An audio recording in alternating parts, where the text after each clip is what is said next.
Ji hello and अस्सलाम वालेकुम।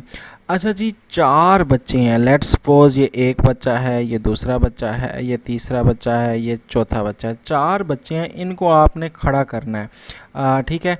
और इस तरह खड़ा करना है कि ये दो जो हैं ये हमेशा आपस में एक दूसरे के साथ रहेंगे। ये नहीं तो आप इन चारों को कितने तरीक़ों से खड़ा कर सकते हैं। और इन दो को आपने हमेशा जो है वो आस पास रखना है।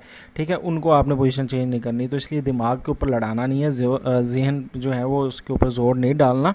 सिंपल सा इसका फार्मूला याद कर लें, और ये फार्मूला होता है फैक्टोरियल का।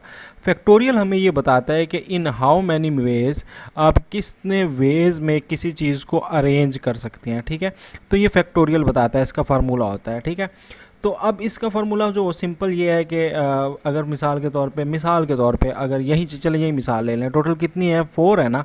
तो 4 कितने वेज से खड़े हो सकते हैं, तो 4 का आपने फैक्टोरियल ले लेना है। तो 4 का फैक्टोरियल क्या होगा, 4 का फैक्टोरियल लेते हैं, कैसे लेते हैं, 4 है। ठीक है, बिगेस्ट नंबर है, उससे एक कम करते हैं, उससे एक कम करोगे तो कितने हो जाएंगे 3, उससे कम करोगे तो कितने हो जाएंगे 2, उससे कम करोगे तो हो जाएंगे 1। इसको कहते हैं 4 का फैक्टोरियल लेना, यानी उससे एक एक नंबर कम करके मल्टीप्लाई कर देना। ठीक है, तो आपसे पूछा भाई कितनी वेज में अरेंज करेंगे, तो 4 चीज़ें, तो आप 4 का फैक्टोरियल ले लो। 4 का फैक्टोरियल कैसे लिखते हैं, 4 से छोटा क्या है 3, 3 से छोटा क्या है 1, सबको मल्टीप्लाई कर दो। 3 से छोटा क्या है 2, 2 के बाद 1, मल्टीप्लाई कर दो सबको।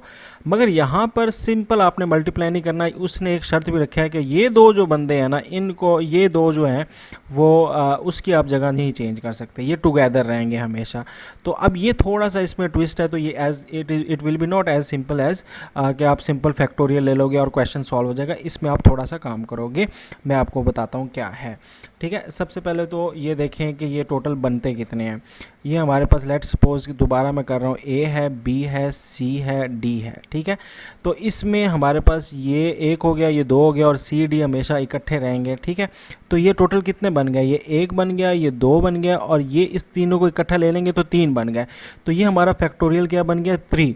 ठीक है, अब इस 3 के अंदर भी क्या है कि अब सी हो सकता है इधर खड़ा हो जाए और डी जो है वो इस तरफ आ जाए, तो इन दोनों के आपस में कितना है वो 2 है, यानी 2 इसका हो गया, और फैक्टोरियल हमारे पास कितना आ रहा है 3। तो टोटल आपके पास वेज क्या बनेंगी, ये फार्मूला बना लेना, समझ लें कि टोटल वेज कितनी बन जाएंगी, एक ये हो गया, दूसरा ये हो गया, और ये दोनों तो हम इकट्ठे होंगे, तो इसको हमने इकट्ठा काउंट कर लिया 3। तो अब 4 फैक्टोरियल ले लेंगे, अब क्या लेंगे हम 3 फैक्टोरियल। अच्छा, अब इसमें भी मैंने भी आपको बताया कि ये सी इधर भी आ सकता है, ये डी इधर भी जा सकता है, तो 2 डबल तो ये भी हो जाएगा। तो इसलिए मल्टीप्लाई इसको आपने करना है विद 2। ठीक है, मल्टीप्लाई कैसे करना है विद 2।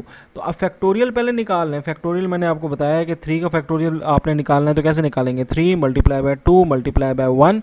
और ये जो 2 है, ये 2 क्यों है, क्योंकि ये सी डी की जगह जा सकता है, डी सी की जगह आ सकता है, तो इसके भी 2 बन जाएंगे ना। तो इसलिए अब इनकी वेज जो है वो मल्टीप्लाई बाय 2 होंगे। ये मल्टीप्लाई बाय 2 टुगेदर की वजह से है। और ये 3 क्या है, 1 फैक्टोरियल दूसरा, और ये सी डी का इकट्ठा फैक्टोरियल लिया 3, ये 3 इस वजह से 3 लिया।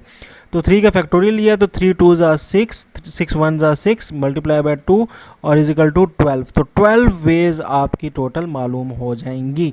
ठीक है, तो इसलिए आंसर आपका क्या आएगा 12। तो ये परम्यूटेशन का क्वेश्चन है, बड़ा मतलब सिंपल सा ट्रिक है, अगर आपको समझ आ जाए, तो इसलिए मैंने थोड़ी बेसिक्स भी है इसके अंदर डिस्कस कर लिया आपके साथ।